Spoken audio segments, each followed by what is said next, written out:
আসসালামু আলাইকুম প্রিয় শিক্ষার্থীবৃন্দ, আশা করি তোমরা সবাই ভালো আছো। আজকে আমি ফিনান্স প্রথম পত্রের পঞ্চম অধ্যায়টির নাম হলো স্বল্প ও মধ্যমেয়াদী অর্থায়ন।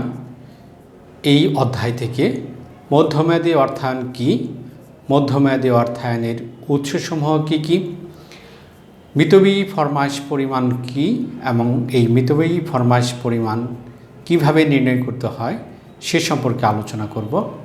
তাহলে শুরুতেই আসা যাক, মধ্যমেয়াদী অর্থায়ন কি।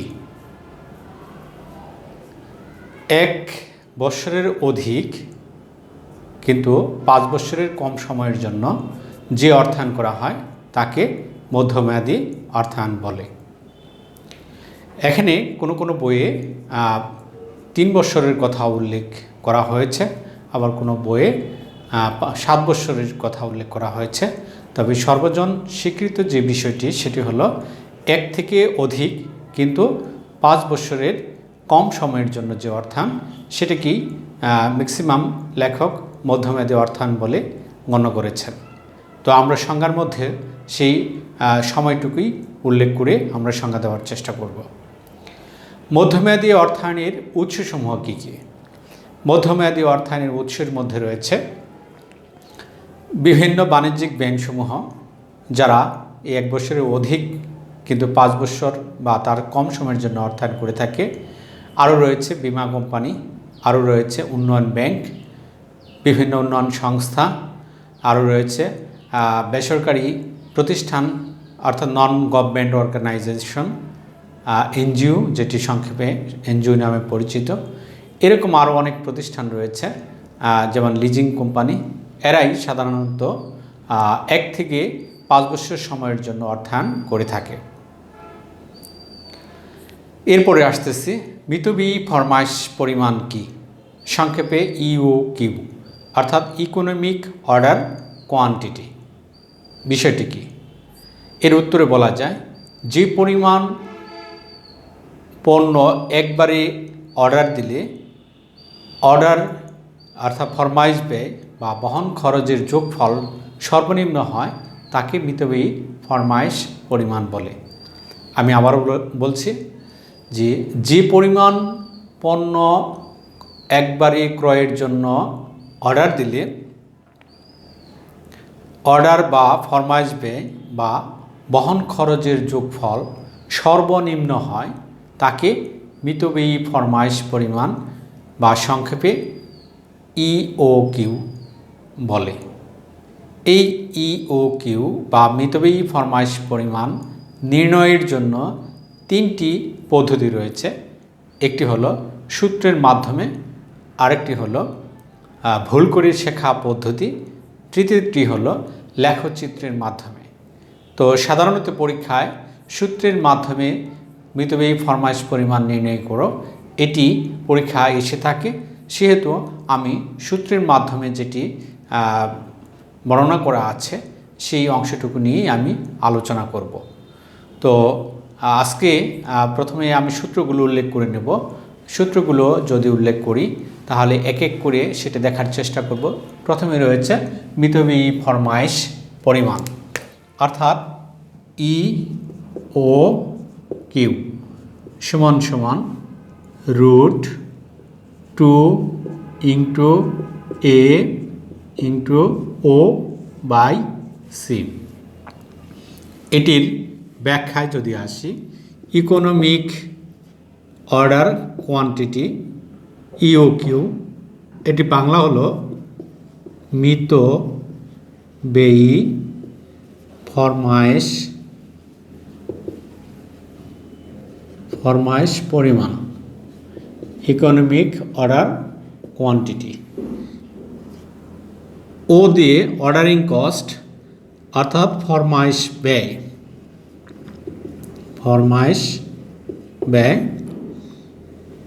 কিউ দিয়ে কোয়ান্টিটি অর্থাৎ পরিমাণ, মিতব্যয়ী ফরমাইশ পরিমাণ। এটা ভেঙে ভেঙে দেওয়া দরকার নেই, আসলে আমি দেখালাম। ও দিয়ে অর্ডারিং কস্ট ফরমাইশ ব্যয় আর কিউ মানে পরিমাণ। তো ইউকিউ মিতব্যয়ী ফরমাইশ পরিমাণ।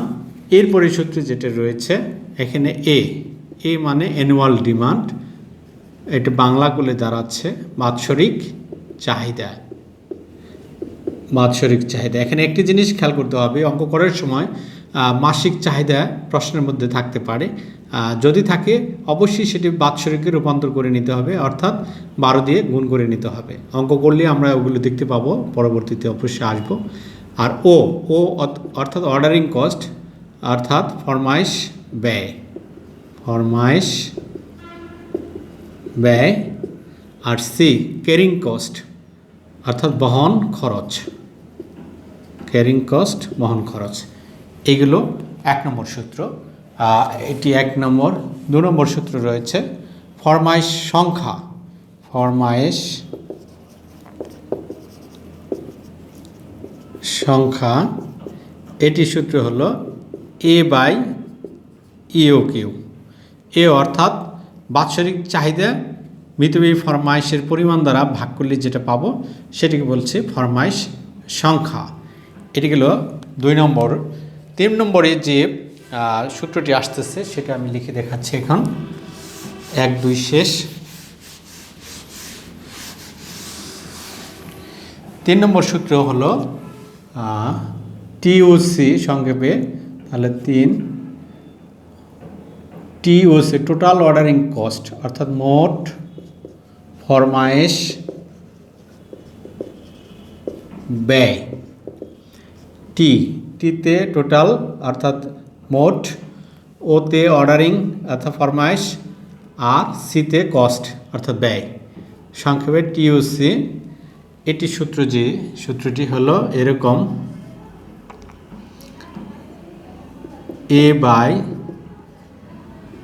A/EQ গুণন ও। এতে অ্যানুয়াল ডিমান্ড বাৎসরিক চাহিদা, ইউকিউ মিতব্যয়ী ফরমাইশ পরিমাণ, ওতে অর্ডারিং কস্ট। 4 মোট বহন খরচ, টোটাল ক্যারিং কস্ট, টিসিসি। এটি সূত্র হলো ইউকিউ 2 গুণন সি, এই একটি। এখন 5 নম্বর গড় মজুদ, গড় মজুদ। এই সূত্রটি হলো এরকম যে ইউকিউ ভাগ 2, এটি গেল গড় মজুদ। 6 নম্বরে আরেকটি সূত্র রয়েছে মোট মজুদ ব্যয়, মোট মজুদ ব্যয়। এই মোট মজুদ ব্যয়ের যে সূত্রটি, এই দুটি সূত্র জোড়া দিয়ে যেটি হবে সেটি হবে মোট মজুদ ব্যয়ের সূত্র, অর্থাৎ A/EOQ গুণন ও প্লাস দিয়ে 1 করা হবে। এখন এটি EOQ ভাগ 2 গুণন সি, এটি গেল মোট মজুদ ব্যয় সূত্র। অর্থাৎ 3 আর 4 নম্বর এই দুটি সূত্র একত্র করলে যে সূত্রটি পাচ্ছি সেটিকে আমরা বলছি মোট মজুদ ব্যয়। তো 6 নম্বর সূত্র পর্যন্ত আমি দেখালাম। এখানে এই সূত্রটি পরীক্ষার জন্য সবচেয়ে ইম্পর্টেন্ট একটি সূত্র, মোট মজুদ ব্যয় নির্ণয় করো। এটা আমরা দেখতে পাবো, এটার অঙ্ক আমরা করব। আরেকটি সূত্র রয়েছে সেটি ইম্পর্টেন্ট, সেটি হলো পুনঃফরমাইশ বিন্দু। আমি সেটিও এখানে উল্লেখ করে দেখাচ্ছি। পুনঃফরমাইশ বিন্দু, তাহলে 7 নম্বর পুনঃফরমাইশ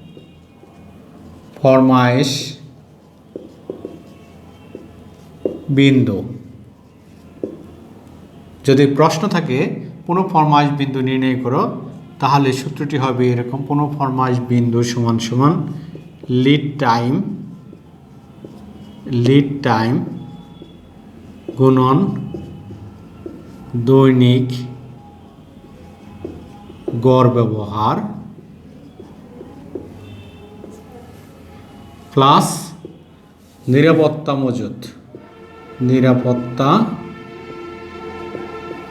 মজুদ। এখানে একটি জিনিস খেয়াল করো, লিড টাইম বলতে এখানে পণ্য কিনে গুদামে রাখা পর্যন্ত যে সময়কাল সেটিকে বলা হচ্ছে এখানে লিড টাইম। দৈনিক গড় ব্যবহার অর্থাৎ যে এই যে বাৎসরিক ব্যবহার, এই যে এটা এর পরিমাণকে 360 দ্বারা ভাগ করলে প্রতিদিনের পরিমাণটা বের হয়ে আসে, সেই অংশটা এখানে লিখতে হবে। আর নিরাপত্তা মজুদ প্রশ্নের মধ্যে দেওয়া থাকবে, যদি দেওয়া না থাকে তাহলে সেটি বের করে আসতে হয়। এটি বের করার একটি সূত্র রয়েছে, সেটি হলো এরকম। তাহলে 8 নম্বর সূত্র আমরা বলতে পারি, এটা যদি সহকারী সূত্র, নিরাপত্তা মজুদ সমান সমান, তাহলে নিরাপত্তা সময়, সেই ক্ষেত্রে প্রশ্নের মধ্যে নিরাপত্তা সময় উল্লেখ করা থাকবে, গুণন দৈনিক গড় ব্যবহার। তাহলে আমরা এই নিরাপত্তা মজুদটা পেয়ে যাব। তো এখানে আমরা যে জিনিসটি দেখলাম যে মধ্যমেয়াদী অর্থায়নের মধ্যে এখানে মিতব্যয়ী ফরমাইশ পরিমাণ নির্ণয় নামে একটি অংশ রয়েছে। সেই অংশগুলোর মধ্যে আরও কিছু সহকারী সূত্র রয়েছে। তো এই অংশটি এই চ্যাপ্টারের মধ্যে একটি গুরুত্বপূর্ণ একটি অংশ, কারণ এই চ্যাপ্টার থেকে যদি বোর্ড পরীক্ষা প্রশ্ন হয়, অনেক সময় এই প্রশ্নগুলো অর্থাৎ অঙ্ককেন্দ্রিক প্রশ্নগুলো এখান থেকে করা হয়। তার মধ্যে সবচেয়ে ইম্পর্টেন্ট যে অংশটি সেটি হলো 1 নম্বর সূত্র। 1 নম্বর সূত্রটি ছিল যে মিতব্যয়ী ফরমাইশের পরিমাণ নির্ণয় করো। তারপরে রয়েছে এই 6 নম্বর সূত্র। 6 নম্বর সূত্রটি হলো মোট মজুদ ব্যয় নির্ণয় করো। খুবই ইম্পর্টেন্ট একটি সূত্র, অঙ্ক আসে। আর তারপরে হলো এই 7 নম্বর সূত্রটি, অর্থাৎ পুনঃ ফরমাইশ বিন্দু নির্ণয় করো। এই তিনটি, যদিও এখানে আমরা দেখতে পাচ্ছি 8 নম্বর পর্যন্ত সূত্র আমি উল্লেখ করেছি, কিন্তু পরীক্ষাতে সাধারণত এই 8টি সূত্রের মধ্য থেকে এই 3টি সূত্রের আলোকে অনেক সময় বোর্ড পরীক্ষা প্রশ্ন এসে থাকে।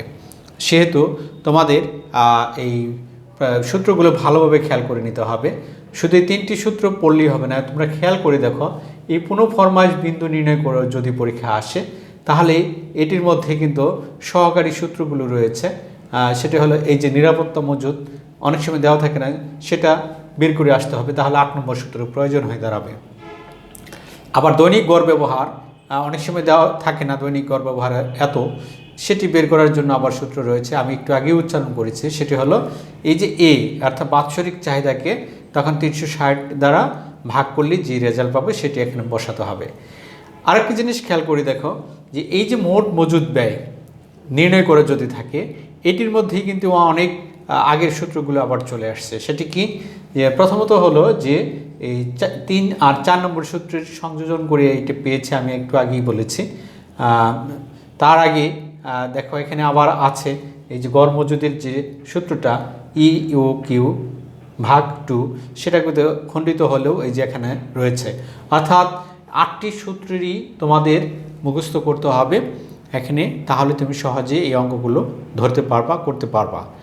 তো আমরা এই পরবর্তী যে ক্লাস, সেই ক্লাসে আমরা উদাহরণ দিয়ে তারপরে বোর্ড পরীক্ষার যে প্রশ্নগুলো এই চ্যাপ্টার থেকে এসেছে সেই কোশ্চেনগুলো এরকম পর্যায়ক্রমে এখান থেকে অঙ্ক করার চেষ্টা করব পরবর্তীতে।